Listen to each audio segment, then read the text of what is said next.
Βγάζω βίντεο. Ελένη, πες μας για το τι βλέπουμε. Είναι Πού βρισκόμαστε? φωτογραφία προς την Ασία, Ισλάμ κυρίως. Πρέπει να είναι αντίγραφο, δεν είναι αποθετικό.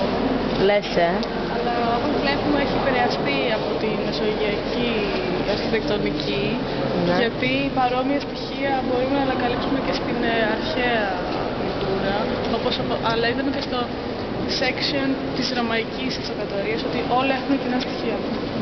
Μάλιστα. Πώς σου φαίνεται το Επίσης το Βερολίνο? θέμα με τα λιοντάρια είναι πολύ κοινό.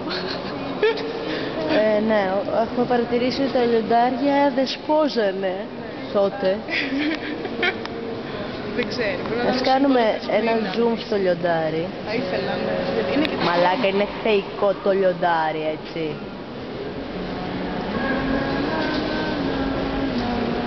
Εκεί έχει και άλλο βέβαια, αλλά είναι άλλο μάλλον. Και τη Μαργαρίτα. Για τη Μαργαρίτα, μία Μαργαρίτα. Για τη Μαργαρίτα.